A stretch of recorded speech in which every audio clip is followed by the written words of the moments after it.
is that the official processing time for an international passport is between 3 to 6 weeks, barring any unforeseen circumstances. But for a long time, getting a passport in the country became such a difficult task, and not to mention the thriving racketeering that goes on in the Nigerian Immigration Service, where people are made to pay exorbitant fees to fast-track the processing time so as to obtain their passport. And with a new man at the helm of the Interior Ministry, changes are already being implemented to clean up the operations of the Immigration Service. Last week, Minister of Interior Olubunmi Tunji-Ojo gave a directive that all pending passport applications be cleared within 2 weeks. And this week alone, and so far, about 60,000 passport backlogs have been cleared.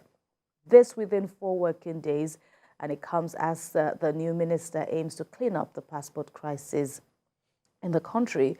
Ibrahim, this is bound to be cheering news to many Nigerians, talking about the crisis in obtaining passports, over there at the immigration offices across the country, especially in states like Lagos, for example. Now, many Nigerians or many residents will be able to relate with the excessive queues. It's not a walk-in process like it used to be. Lagos has always had that, will I call it, unenviable position or situation in terms of the human traffic, or the applications, the number of applications. Because I know that, for a long time, even up till now, there is still the assumption that it's better for you to go to neighboring states like Ogun State or Oyo State to process your passport rather than come to Lagos, because the understanding out there is, except if you know someone who can get you the popular option, which is the one-day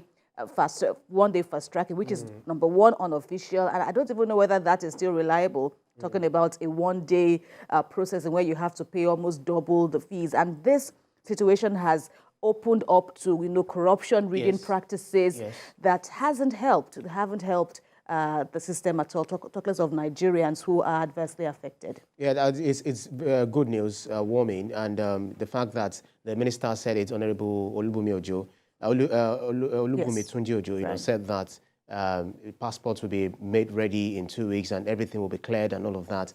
Nigerians, the doubting Thomas is like, no, it's just a normal thing. I'm even surprised. 200,000. I would have, I would have felt we should have, a lot more than the 200,000. But no, because they have the figures. No, I mean 200 in all that are to be cleared, and so far 60,000 have been cleared. Anyway. So it's more than that. It's really going to be more than that, because now we have more people. The traffic is higher, especially for those who are looking for the jackpot, the jackpot syndrome, who are getting in it. Even though some of them don't even know what they are going to do. But getting it, but at least get the passport and handy. want to move out of the country. So if you like, just like Mr. Atiba said this morning, if you like, you go out, get your passport, go abroad, go face the problem, go face the challenges. If you're not sure of where you're going, by the time when you get there, you realize reality that will set in. It's not really, because I was watching a report this morning as we got very small rooms where about 26 people are crammed in there. In London, they're crammed in there.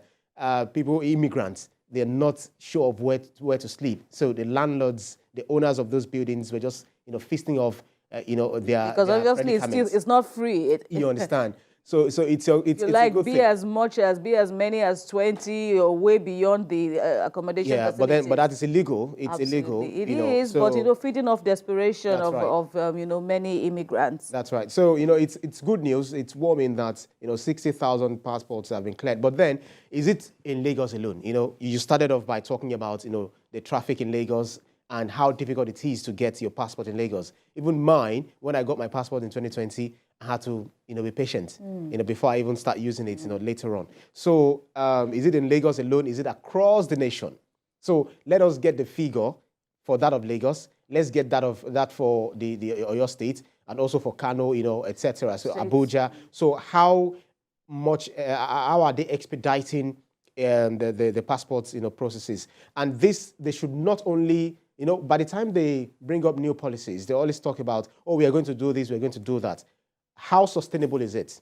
Because Nigerians will always want to circumvent the process. They will always want to sabotage the process. So how what's it called? The measures to be put in place to ensure that this really is followed to the letter, so that we don't have it. Okay, it is done today. Next tomorrow, it's no longer the same story. Back to the status trend, quo. right. So it's commendable. We have to commend the minister. He said it, and we are seeing the result. But let's see this, being done over and over again. And the minister has also given, relevant officials, still within this mandate, another 14 days to ensure that the remaining 130 or thereabout, 130 plus outstanding applications be cleared so that Nigerians can have their documents. And, one crucial thing, it's also good that we are having this, even though you made a crucial point about sustainability, because it's normal for new helmsmen,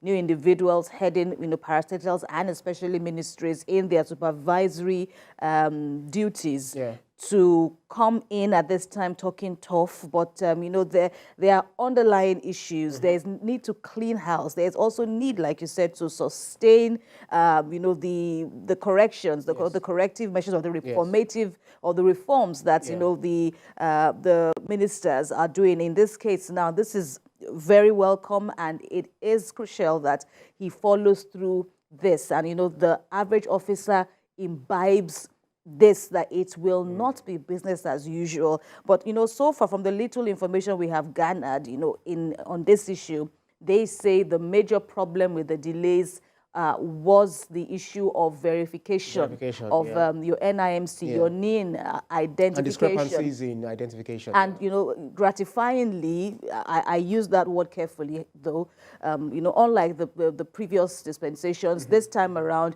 the Identity Management Commission has now moved from the Ministry of Communications to the Ministry of Interior. And, Olubunmi Ojo, that's Mr. Olubunmi Ojo had, been speaking about this, the gains that are to be expected now that he will have direct supervisory roles now over the duties of the NIMC. That's a big one. And we are also mindful of the issues with NIMC, many Nigerians, thronging the premises, especially in Lagos,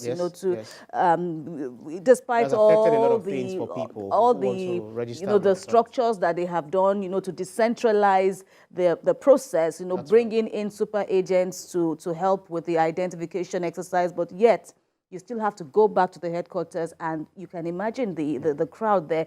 Networks at their offices are also very unreliable, and we hear that this will also become a thing of the past. A very good one, because it's also keying into the agenda of the renewed hope agenda, and those who are benefiting from the speed that they are doing, they are putting into releasing or issuing this passports for those who are traveling, who want to travel legitimately. They'll be happy that they're already reaping from these dividends of their democracy. And we just have to see how the whole thing goes on. As maybe let's see what happens throughout this year, next year, before the administration runs out. We'll see whether they will sustain these gains. That's what we want to see. Absolutely, absolutely. And this is just one bit of, the Interior Ministry's core mandates. It's also the issue of, welfare of inmates, which is also crucial. That's right. And which, the current realities are still in the negative and very worrisome. Of course, this also goes on and on. We sure will continue to keep tabs on the situation and how things are panning out. That said, we'll take a breather.